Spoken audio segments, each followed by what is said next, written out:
नमस्कार दोस्तों, welcome back to my channel friends. मैं आप सबका अपने चैनल स्टॉक्स फॉर लाइफ पे बहुत स्वागत करता हूं। Welcome to STFL family.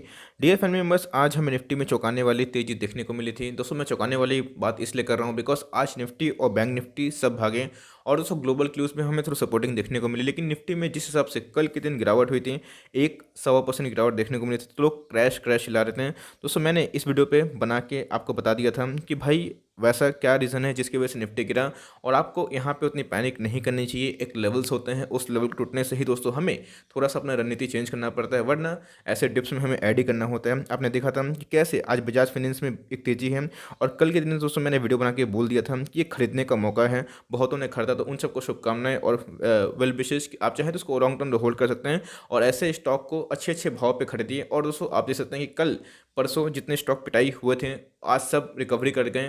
तो ऐसा ही होता है, जब तक ट्रेंड चेंज ना हो जाए तब तक हमें पोजीशन चेंज नहीं करनी चाहिए। तो दोस्तों एक लेवल्स हैं, जिस लेवल पर ट्रेंड होने की आशंका है वो तो मैं बातें बताऊंगा। लेकिन आज कौन कौन से ऐसे वो रीजन्स है, कारण है जिसकी वजह से निफ्टी में एक भयंकर तेजी देखने को मिली और हमें करना क्या है, चलिए उस बात को डिस्कस करते हैं। चैनल फर्स्ट टाइम सब्सक्राइब कर सकते हैं इस तरह के रेगुलर वीडियोस को सबसे पहले एक्सेस करने के लिए। दोस्तों मैंने आज के दिन एक नया आईपीओ कवर किया है। जी हाँ दोस्तों, होम फर्स्ट फाइनेंस आईपीओ कैसा है नहीं है ज़रूर देखें। आपको टाइम, डेट, जीएमपी पता चल जाएगा, लेकिन वैल्यूएशन कहीं नहीं मिलेगा, सिर्फ इसी वीडियो में मिलेगी।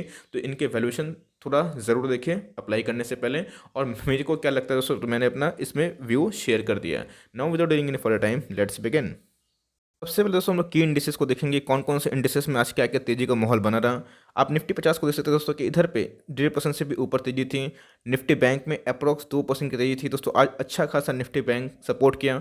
और आप देख सकते हैं कि निफ्टी मिड कैप की बात की जाए तो वो भी बहुत ही ज़्यादा अप था, 2.5% के लगभग तेज होना दोस्तों मामूली बात नहीं होती है।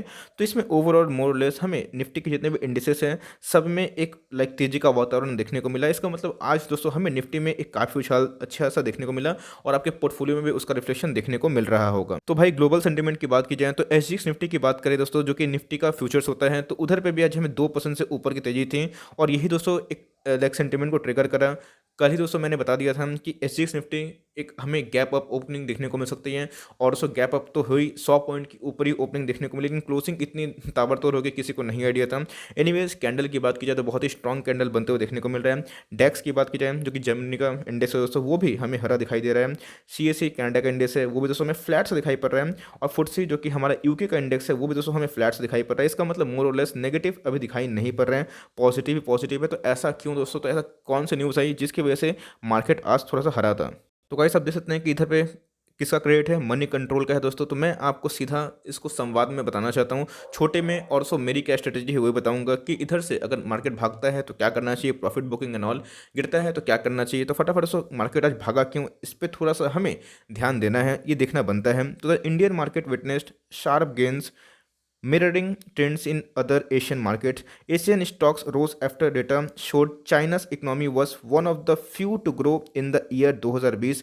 आपको पता है कि कोरोना क्रैश में अभी तक जो बड़े बड़े इकोनॉमी हैं, बात की जाए यूएस की, बात की जाए यूके की, बात की जाए जर्मनी की, बात की जाए दोस्तों लाइक कनाडा की, बात की जाए भारत बाजार की, तो हमें जो इंडिसेस हैं वो तो प्लस माइनस देखने को मिल रहे हैं, नया हाई सब ने लगाया है। लेकिन दोस्तों जो बात की जाए जीडीपी की, जो डेटा हमारे सामने आए सबके नेगेटिव थे। लेकिन दोस्तों चीन की बात की जाए, चाइना की, तो उनके जो क्वार्टर 3 है दोस्तों, उनके लाइक जो डेटा अभी तक अवेलेबल है वो पॉजिटिव है, चौंकाने वाला है। ऑफकोर्स दोस्तों को पता है कि चाइना में एक ही सरकार है, तो भाई वो बहुत बेहतरी के लिए डिसीजन लेते हैं, आपको अच्छे से पता है।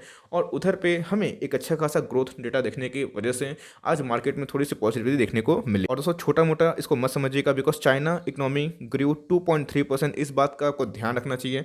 दोस्तों आपको पता है कि जो कोरोना वायरस है सबसे पहले वुहान में देखा गया था, चाइना में। चाइना का स्टॉक मार्केट गिरना शुरू हुआ था, उसके बाद दोस्तों वो न्यूज़ चली गई अमेरिका में, मीन्स कोरोना वायरस की न्यूज़ अमेरिका में जाने के बाद अमेरिका का जितना मार्केट है क्रैश हो गया। भारत में है दोस्तों, तो भारत मार्केट भी बहुत ही क्रैश हो चुका था, लेकिन अभी तक मार्केट उतना रिकवर नहीं कर पाया, इकोनॉमी उतना रिकवर नहीं कर पाई। लेकिन दोस्तों जो सबसे पहले जो बैडली इफेक्ट था, उन्होंने ही सबसे अच्छा स्टेलर इकोनॉमी ग्रोथ दिखाया, जहां सबके अभी तक नेगेटिव है, 4-5 इवन 6-6% दोस्तों नेगेटिव जीडीपी चल रहे हैं। इनके 2.3% पॉजिटिव आ चुके हैं, जो कि बहुत ही थम्सअप है इन 2020, while the US, Europe, Japan struggle in the wake of the corona virus pandemic. तो इधर पे हमें देखने को मिलता है कि क्लियर कट भाई इनके जो अदर जो देश है दोस्तों अभी प्रभावित है, लेकिन इनका डेटा बहुत ही अच्छा है जो कि मार्केट के सेंटीमेंट को थोड़ा सा ठीक कर दिया। अब दोस्तों बहुत ही इंपॉर्टेंट चीज़ है, इस बात को थोड़ा सा नोटिस करिएगा please. Other than the global cues, sustained capital inflow is also underpinning the Indian market. Experts believe that the market may not see the shift in the trend of capital inflow anytime soon. तो आपको इस चीज़ का थोड़ा सा ध्यान रखना चाहिए। आपको पता है कि ग्लोबल लिक्विडिटी की बात की जाए तो भर भर के दोस्तों पैसा दिया जा रहा है सेंट्रल बैंक के द्वारा। तो ग्लोबल जो लिक्विडिटी है दोस्तों ये भी बहुत बड़ा एक फैक्टर है। आपने रिसेंटली सुना होगा कि यूएस के नए प्रेसिडेंट जो बाइडेन बन गए हैं, जिनकी शपथ कल है, तो उन्होंने पहले ही बोल दिया है कि 1.9 ट्रिलियन का हमें स्टिमुलस देना है और वो दे के रहेंगे। तो ये दोस्तों मार्केट को पहले से ही अंदाजा है, और मार्केट में अगर लिक्विडिटी रहेगी, नोट प्रिंट होंगे, तो भाई मार्केट को चलने में कोई दिक्कत नहीं होगा। मीन्स दोस्तों मार्केट तो रिफ्लेक्शन है किसका, बिजनेसेस का। तो बिजनेस को अगर पैसा मिलेगा, उनको कुछ राहत मिलेगी, कुछ राहत पैकेज मिलेगी, तो भाई इनके बिजनेस नहीं टूटेंगे, और बिजनेस सही रहेगा तो मार्केट में प्राइस भागता ही रहेगा। तो गाइस आप देख सकते हैं global liquidity is unlikely to do a reversal any time soon till the time the recovery is on a firmer path in key market like US. The withdrawal of liquidity is not going to happen, the inflow are going to remain there. तो दोस्तों ये सब news की वजह से market में इतना पैसा छोड़ा गया है जिसकी वजह से कोई भी बिजनेस कोलैप्स नहीं हुआ। आपको 2008 का क्रैश अच्छे से याद होगा, वहाँ पर दोस्तों लिक्विडिटी नहीं थी, लेकिन इधर पे इतना लिक्विडिटी है बिकॉज इतना डॉलर छप रहा है। अभी तो दोस्तों नया न्यूज़ आ रहा है कि यूरोप भी पैसा छापेगा, जो कि मीन्स यूरोस में होते हैं। तो ये भी दोस्तों बहुत ही चौंकाने वाला बात है कि मार्केट में इतनी लिक्विडिटी है, उसके बाद भी नई लिक्विडिटी आना, यही दोस्तों मार्केट में सेल ऑफ को जारी नहीं कर रहे हैं, और मार्केट में बियर्स एकदम दब चुके हैं, बुल्स दोस्तों एकदम हावी हो चुके हैं। तो एफआईए का पता है दोस्तों आपको, मतलब फॉरेन इंस्टीट्यूशनल इन्वेस्टर, लेकिन एफपीआई क्या है, foreign portfolio investors invested a net of 17,000 crore into equity but pulled 2593 crore from the debt segment between January एक।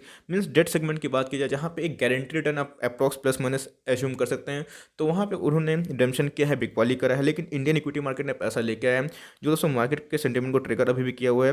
This translated into a total net investment of ₹13396 crore during the period under review NSDL data showed. तो जितना भी DIIs बिकवाली कर ले, लेकिन दोस्तों जब तक एफआईआई मार्केट में पैसा लेके आते रहेंगे, मार्केट भाई भागता ही रहेगा।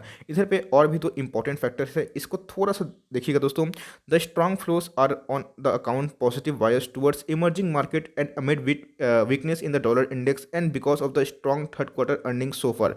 देखिए चूंकि to be very honest, Q3 के जो नतीजे हम लोग को देखने को मिले, एचडीएफसी बैंक के नतीजे दोस्तों मुझे चौंका दिए, बिकॉज मार्केट में मैं भी था, मैं भी बहुत पुराने समय से मार्केट में हूँ, लेकिन जिस हिसाब से मार्केट में एक माहौल था दोस्तों, बैंक के नतीजे इतने बुरे लोग एश्यूम कर रहे थे, वैसे दिखाई नहीं दिए। एचडीएफसी बैंक ने दोस्तों जो नतीजे पेश किए हैं, उधर पे ब्रोकर्स का टारगेट मैं देख रहा था 1700 के ऊपर भी है, और मेरा मानना है दोस्तों कि एचडीएफसी बैंक यहाँ से 1-1.5 सालों में 1800 प्लस भी जाएगा। तो यही होते हैं जो बड़े बड़े बैंक्स हैं, उनके पास दोस्तों सफिशिएंट लिक्विडिटी होती है, तो कोई भी लाइक कंडीशन में अपने को सर्वाइव करवा लेते हैं, और इनके जो स्टेलर आउटस्टैंडिंग नतीजे थे मार्केट के सेंटीमेंट को अच्छे कर रहे हैं।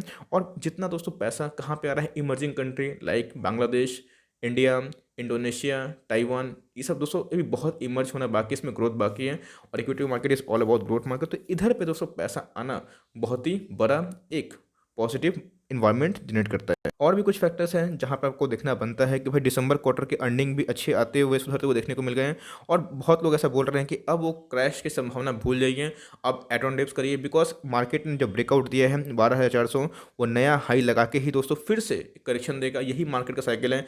आपने देखा कैसे बहुत स्टॉक जो नया ऑल टाइम हाई लगाते हैं, वो इसलिए लगाते हैं बिकॉज अपने नए ऑल टाइम हाई के बाद वो 20-30% रैली मारते हैं, फिर 10% का करेक्शन देते हैं, वो सब एड ऑन डिप्स का माहौल होता है। और सब मार्केट में सब सारी न्यूज़ पहले से फैक्टर इन थी, इसलिए मैं 11,000 की निफ्टी के लेवल से ही आपको बोल रहा हूँ कि खरीदारी करते रहिए, और ऐसे स्टॉक जिसमें ग्रोथ ओरिएंटेशन है, जिसमें ग्रोथ आपको देखने को मिल सकता है, उसमें एड ऑन डिप्स करिए। बिकॉज आप देख सकते हैं कि डिक्रीजिंग कोविड केसेस और इतने सारे पॉजिटिव न्यूज़ जो वैक्सीन को लेकर आ रहे हैं, यही मार्केट में अच्छा मूड डेवलप कर रहा है। और यहाँ पे दोस्तों आपको पता है कि यूनियन बजट आने वाला है फरवरी में, तो भाई एकदम जो इन्वेस्टर्स है वो एकदम बेट कर रहे हैं किस पे, क्वालिटी स्टॉक पे। इसलिए आप देख सकते हैं कि निफ्टी के जितने भी अच्छे स्टॉक्स हैं, चाहे वो एचडीएफसी ग्रुप के स्टॉक्स हो गए, आईसीआईसीआई ग्रुप के स्टॉक्स हो गए, या फिर दोस्तों जो बड़े बड़े दिग्गज है एफएमसीजी के, उनमें एक अच्छा पॉजिटिव मूवमेंट है। यस, कोई कोई प्रॉफिट बुकिंग का शिकार हुए हैं तो दोस्तों वो होंगे, लेकिन जो इन्वेस्टर्स है वो क्वालिटी स्टॉक पे ही बेट कर रहे हैं।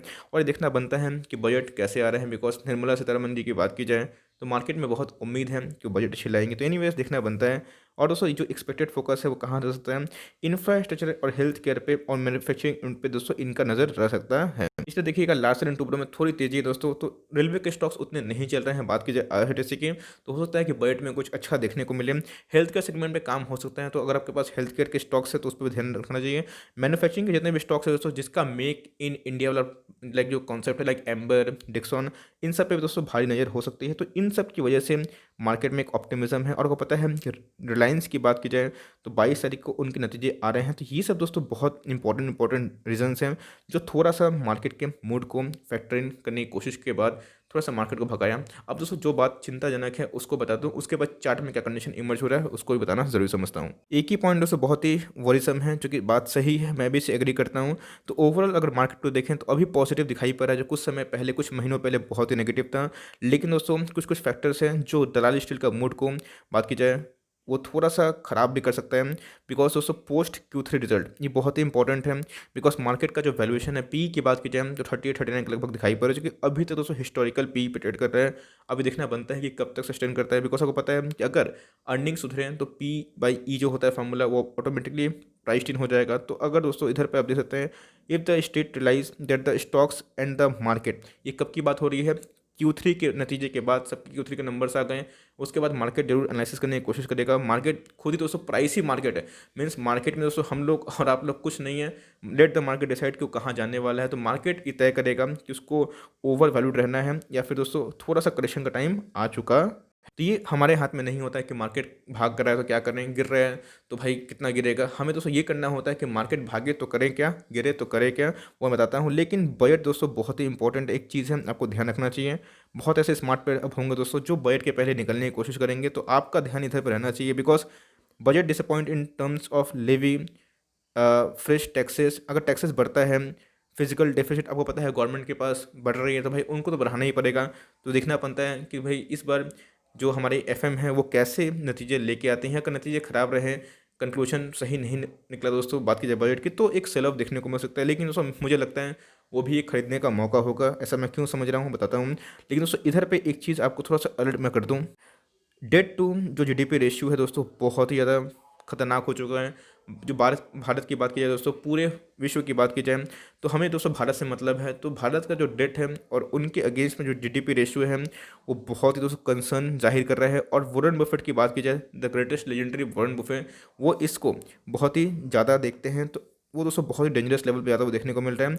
और geo political concern, covid pandemic not coming under control and sustain rise of US dollar, तो ये सब कंसर्न दोस्तों थोड़ा सा मैटर करता है। लेकिन आपको समझना पड़ेगा कंसर्न दोस्तों पहले से ही है। चाहे आप बात करें जब से निफ्टी बना है, जब से दोस्तों डो बना है, तो इन सब में होता ही है। बस हमें देखना बनता है कि क्वालिटी स्टॉक में गेम प्ले करना है और दोस्तों अच्छे स्टॉक्स पे बने रहना है।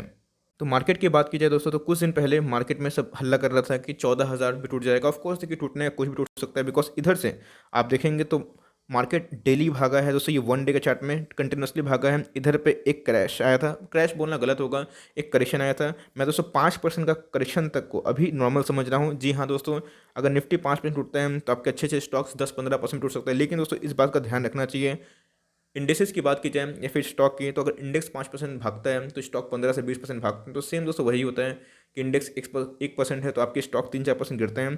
ये बहुत ही इंपॉर्टेंट है। तो इधर पर दोस्तों हमें, बिकॉज बियर्स की बात की जाए तो वो हैमर करने की कोशिश कर रहे हैं, लेकिन इतने लोगों के पास अभी लिक्विडिटी है और मार्केट में इस न्यूज़ को फैक्टर इन कर लिया है कि जीडीपी सुधरने वाले हैं, नंबर सुधरने वाले हैं। लेकिन दोस्तों ये बबल जो बन रहा है, ऑफकोर्स मैं बबल भी बोलूँगा, क्योंकि दोस्तों चूंकि कुछ ज़्यादा ही भाग गया है।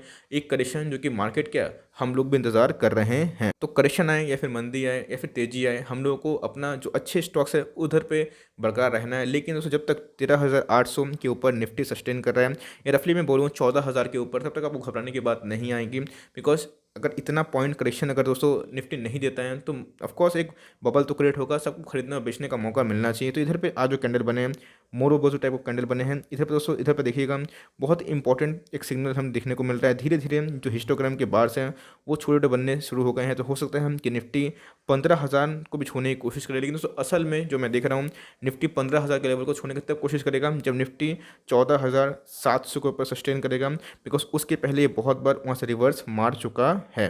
तो गाइस ये रही छोटी सी अपडेट कि हमें करना क्या है। यस, मैं बता दिया कि अगर गिरता है तो क्वालिटी स्टॉक में गेम प्ले करिएगा। अब ऐसे बहुत क्वालिटी स्टॉक है जो फंडामेंटली बहुत ही स्ट्रांग है, गिर रहा है, खरीद भी ली लेकिन वो भाग नहीं रहा है। तो इस बात को समझना पड़ेगा कि साइकोलॉजी बहुत इंपॉर्टेंट होती है, इंडेक्स मैनेजमेंट एक पार्ट होता है।